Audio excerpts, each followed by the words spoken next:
momento preciso para hacer una cumbre de los movimientos sociales. Y eso nos lleva a preguntarnos, ¿en qué momento pues, hemos dejado de hacer cumbre? ¿En qué momento hemos dejado de reunirnos con el compañero presidente y con el compañero vicepresidente? ¿En qué momento se ha delegado solamente el diálogo a diferentes instancias, sea el Pacto de Unidad o el CONALCAN? En ese sentido ha sido muy importante y ha sido el momento preciso para hacer una evaluación de todo lo que ha sido el proceso de cambio hasta ahora y los resultados del referéndum del 21 de febrero. Era el momento exacto para convocar a la memoria también y reconocer quiénes hacen el proceso de cambio, quiénes hacemos el proceso de cambio. Era reafirmar permanentemente en 20, 25 intervenciones, y también quienes estábamos sentados y no estábamos arriba en la tarima, recordar permanentemente que el proceso de cambio lo hacemos las organizaciones sociales. Y eso parece que hay que recordarnos permanentemente y con más fuerza. Porque después de que uno sube a la tarima empieza a decir gracias hermano presidente, todo ha hecho el hermano presidente, y olvidamos otra vez que el proceso lo hacemos las organizaciones sociales. Y ahí está un elemento que hay que seguir discutiendo: cuál va a ser la relación de las organizaciones sociales con el gobierno. Porque hay que establecer una relación, eso sea uno de nuestros puntos en nuestra intervención, para que cada cual cumpla su rol y aporte al proceso de cambio. Era un momento importante también para hacer la cumbre, para convocar a la memoria en términos de cuál es el proyecto político ideológico que nos estamos jugando. Porque como no hay estos espacios y se han dado solamente, nos han sumido en la lógica electoral, votación, elección tras elección, hemos perdido la discusión sobre el proyecto político ideológico. Hemos dejado de hablar del capitalismo, hemos dejado de hablar del imperio, hemos dejado de hablar, por supuesto, menos del patriarcado. Y es fundamental retomar esta línea política antiestructural. Pareciera que todos nos hemos vuelto de gestión pública, ¿no? Y hablar de la reforma de no sé qué, la ley no sé cuánto, el ministerio. Ha sido un tema importante, pero lo importante era retomar esta posición política ideológica antiestructural, volver a mirar al sistema, volver a mirar el capitalismo, el imperialismo. Otro elemento importante ahí es, porque nosotras creemos como movimiento que la cumbre no ha terminado, que ha sido el principio, pero que estamos en permanente discusión de cuáles son los elementos desde los cuales se va a profundizar el proceso de cambio, y es esta claridad política ideológica, es la claridad en la memoria. El compañero de la COP de Cochabamba, se ha visto parte de su intervención al principio, decía, no podemos olvidar que lo que ha pasado en la masacre del gas, en la guerra del gas en octubre, lo que ha pasado en Cochabamba, era para poner a Evo de presidente, y eso no es así, porque no salimos en el alto, no defendimos las calles, no nos enfrentamos a los tanques y no votamos al gringo Sánchez de Lozada para que Evo sea presidente. Era una definición política de recuperar los recursos y que no queríamos vivir de esta forma y queríamos construir otro país, refundar el país. Y que para eso era necesario el compañero presidente, que es un símbolo, que es importante, por supuesto, pero no hemos peleado para poner a alguien de presidente, sí para sacar al gringo de presidente. Entonces, la claridad en la memoria, cómo la gestión, cómo la lógica del poder consume incluso la memoria de los compañeros que han debido estar en la guerra del agua en Cochabamba, terminan diciendo que todo eso era para poner al compañero de presidente, y no era así. Y esa es una reflexión que hay que hacer profunda dentro de las organizaciones sociales, cuál es la memoria de este proceso y precisar cuál es el proyecto político ideológico y cuál es la relación entonces de cada organización con ese proyecto político ideológico. Algo que nosotros nos preguntábamos permanentemente ahí en la cumbre era, ¿en qué momento el presidente ha dejado de decir mandar obedeciendo? Porque habría que preguntarse, ¿no? Retomando esta frase del zapatismo de mandar obedeciendo, hace unos buenos años que no escuchamos mandar obedeciendo. Y para mandar obedeciendo hay que proponer, pues, hay que cuestionar. Y este espacio de la cumbre ha sido para eso. Creemos como movimiento que hacía falta más, que han habido muchos momentos en que las críticas se han dicho a medias, se han dicho de la mejor forma, o se ha dicho primero, gracias hermano Evo por todo, y recién se ha planteado la crítica. Entonces hay una lógica del poder que hay que cuestionarnos en las organizaciones sociales. Finalmente el compañero presidente dijo mandar obedeciendo, y para eso las organizaciones sociales tienen que cumplir pues su rol, tienen que plantear las directrices políticas del proceso para que el compañero ejecute, para que sean realmente un ejecutivo. Lo ha dicho en su discurso de inicio, esa es nuestra responsabilidad, es nuestra labor transformar el país. Pero si las organizaciones sociales no hacemos propuestas económicas, políticas, culturales, de educación, entonces tampoco se va a transformar el país. Y la cumbre ha sido un momento para darnos cuenta de eso, de lo que nos falta y de cuál va a ser nuestra relación con el compañero presidente y con el gobierno para retomar el mandar obedeciendo. Respecto de los contenidos específicos que se han discutido en la cumbre, nosotras nos parece importante mencionar que las organizaciones sociales, la mayor parte de las organizaciones cuyos ejecutivos han intervenido, venían de congresos nacionales donde habían evaluado los resultados del referéndum. Algo que se ha mencionado en reiteradas ocasiones ha sido la dimensión, el análisis internacional del acecho que está haciendo el imperio, de la estrategia para que retorne el neoliberalismo en la región, de lo que está pasando. Y eso creemos que es fundamental para dimensionar lo que pasa en el país, porque si no nos quedamos en los pequeños escándalos o grandes escándalos que nos plantean los medios de comunicación y no nos damos cuenta del riesgo que estamos corriendo. Y lo decía profundamente emocionado el compañero de la Argentina, no queremos dejar que el proceso de Bolivia quede cercado, porque eso es lo que nos está pasando, compañeros y compañeras. Lo que está pasando en la Argentina es terrible, lo que está pasando en el Brasil y el Ecuador creo que definitivamente va a tender para ir para el centro, para no meterse en todo este lío. El proceso de Bolivia es lo que queda en la esperanza para el mundo, para la región, para América Latina, como una otra forma de vida, como una otra forma, una propuesta de país, de sociedad. Esa dimensión internacional ha sido clara en las organizaciones sociales y es fundamental para dimensionar y para planificar lo que puede pasar en el país, porque ya nos han puesto en riesgo en términos democráticos y los resultados del último referéndum nos muestran que el proceso realmente está en riesgo y que si no se profundiza no vamos a poder recuperar el 61% con el que venimos ganando en términos democráticos desde el 2005, 61, 62, 63. Si no se profundiza este proceso, no vamos a poder recuperar esas compañeras y compañeros del proceso que han tomado su distancia por sus cuestionamientos.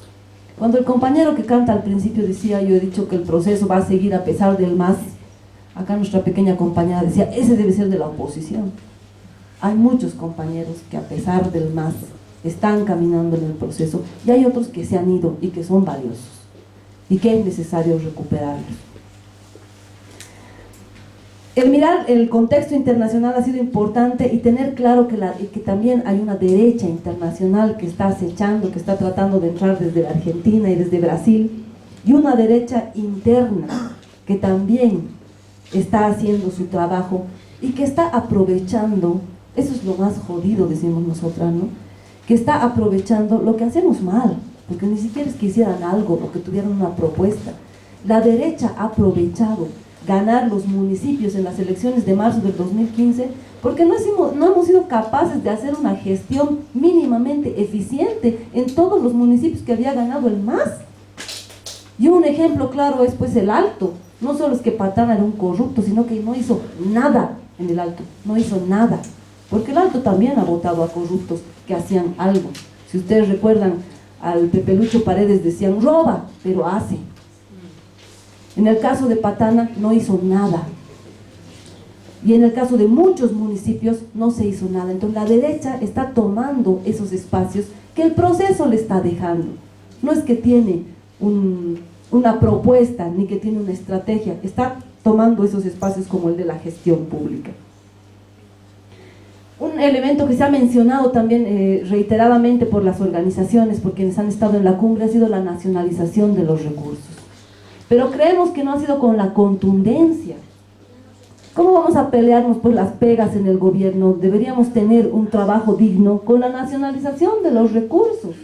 Y esa es una propuesta frente al sistema capitalista, porque la pregunta de fondo es, ¿vamos a ser anticapitalistas? ¿Vamos a acabar con el capitalismo o no? Nos diremos las cosas claras. Ese era un cuestionamiento que había que hacer en la cumbre y que se ha hecho tímidamente. La nacionalización de los recursos, las políticas económicas que dejen claro que este proceso es anticapitalista, eso es lo que creemos como movimiento, que no se está haciendo, que no se está diciendo y que es la base fundamental para profundizar el proceso de cambio.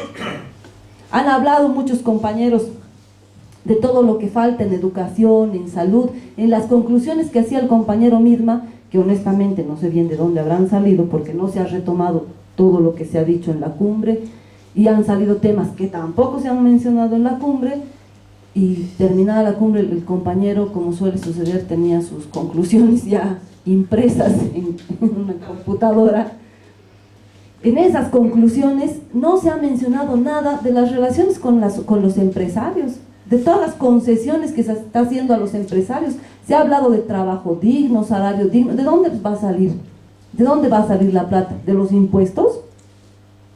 La plata tiene que salir de la reforma económica estructural que se tiene que hacer y que no se ha hecho y que es el punto fundamental para profundizar el proceso. Ese elemento no ha quedado claro en las conclusiones y no se ha discutido claramente en las conclusiones. Y es algo que se tiene que profundizar desde las organizaciones sociales. Si no hay una reforma económica, si no hay una transformación del sistema económico, si no se atenta a la riqueza, ¿cómo se va a eliminar la pobreza? Cosa que el presidente decía y que también ha dejado de decir. Hay que atacar a la riqueza, dijo en algún momento.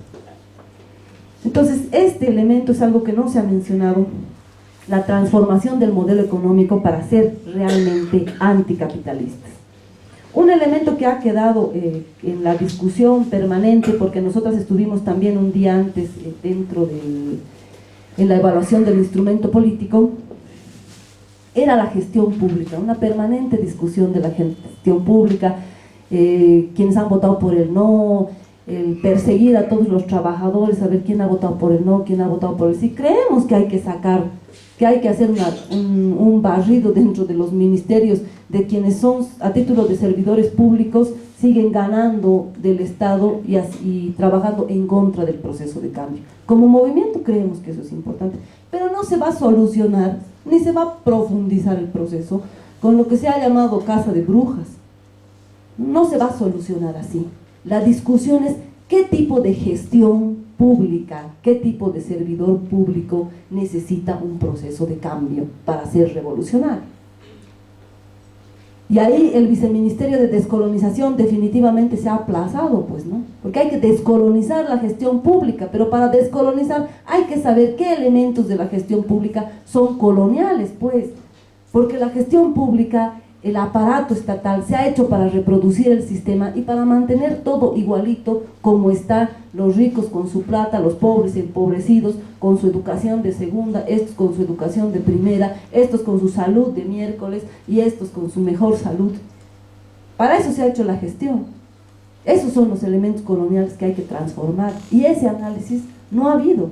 Pues no pasa por perseguir al que votó por el sí, por el no, sino por transformar una gestión pública para que realmente los compañeros y las compañeras puedan ser servidores revolucionarios, tengan los instrumentos y la estructura para ser servidores revolucionarios.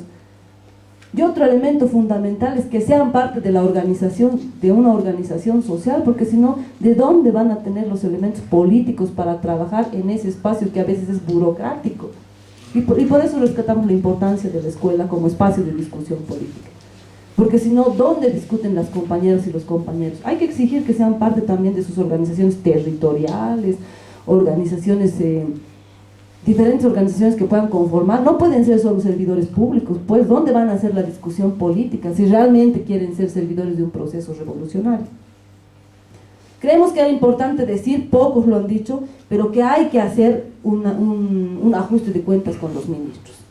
Porque no puede ser que hayan asegurado que se iba a ganar en Santa Cruz, que Pando estaba listo, que Tarija, que hayan asegurado por lo menos Santa Cruz, y que después le echen la culpa a lo que fuera. Hemos tenido la peor pérdida en el referéndum, en Santa Cruz. Y tenemos cuántos ministros de Santa Cruz, y tenemos cuántas asambleístas visibles, Gabriela Montaño, Romero, Remy Ferreira, Siles, y se ha perdido en Santa Cruz. Y realmente hay que ajustar cuentas, y creemos que eso es absolutamente legítimo desde las organizaciones sociales. Queremos ministros políticos, no administrativos. Administrativos tenemos suficiente, queremos direcciones políticas, compañeros y compañeras con visión política, con capacidad de profundizar el proceso de cambio, y si no, pues tienen que irse. Y esa es una exigencia de las organizaciones sociales.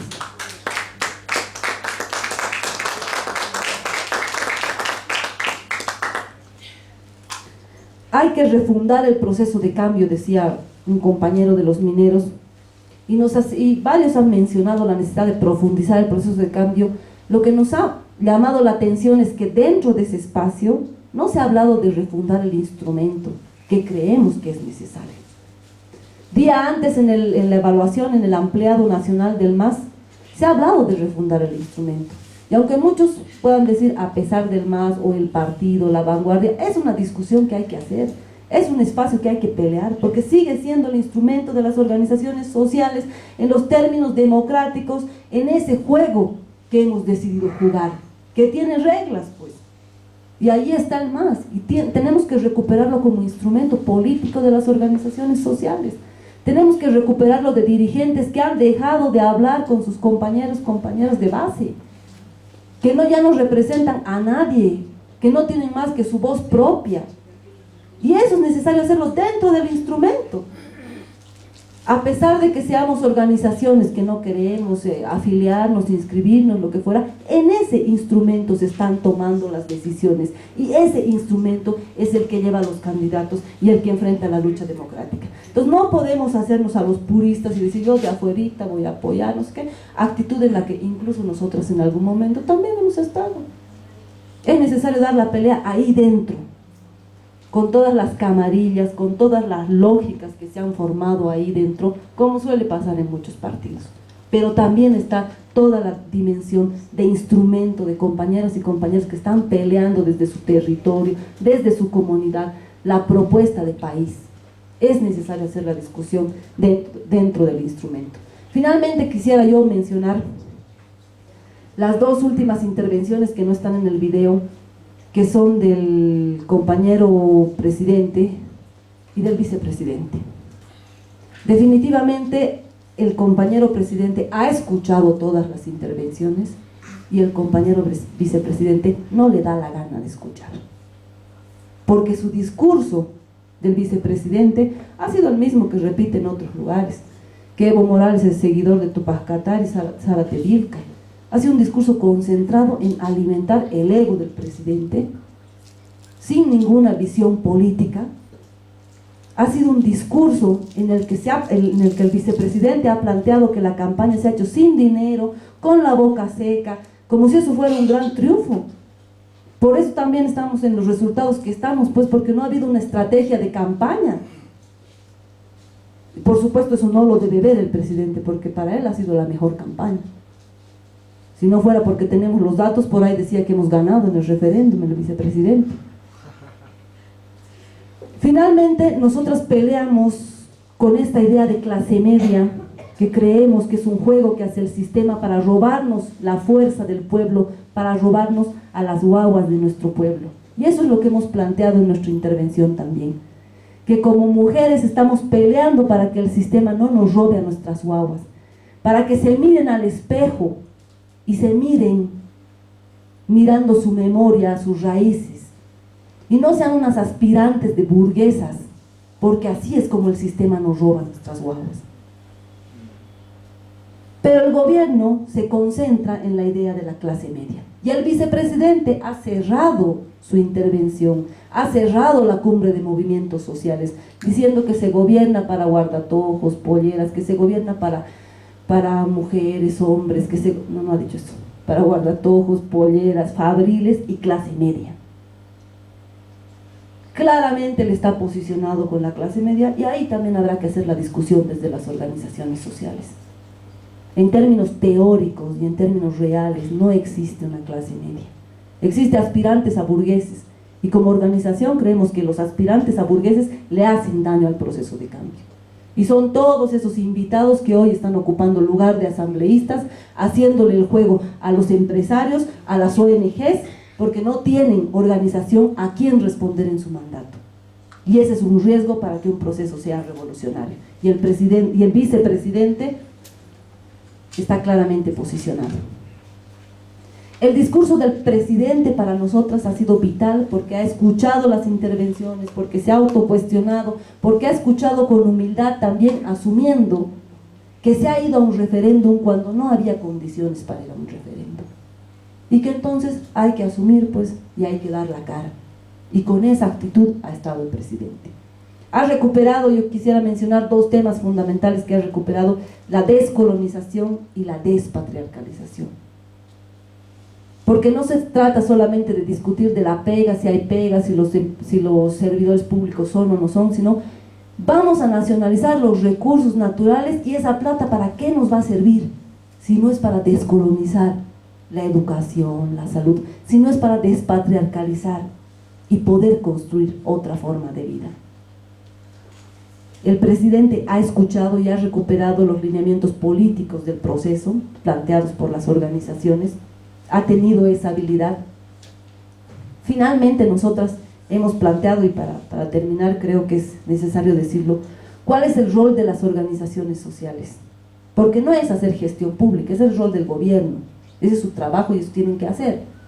Y tienen que ejecutar los lineamientos que den las organizaciones sociales.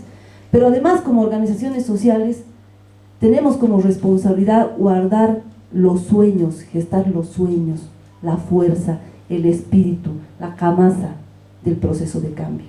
Eso la derecha no nos puede robar.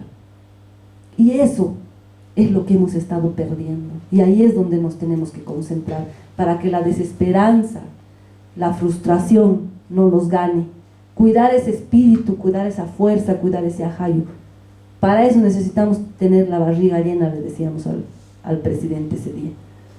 Nuestra responsabilidad es cuidar los sueños para enfrentar la crisis, para enfrentar el ataque que se está haciendo regionalmente, como lo están enfrentando también en el Brasil, para resistir la crisis económica si el petróleo baja o si los minerales o lo que fuera. Vamos a resistir porque vamos a poder cuidar los sueños, en la medida que también podamos entre todos llenar la olla, y para eso hay que nacionalizar, y hay que empezar nacionalizando la minería, aunque no se quiera nombrar.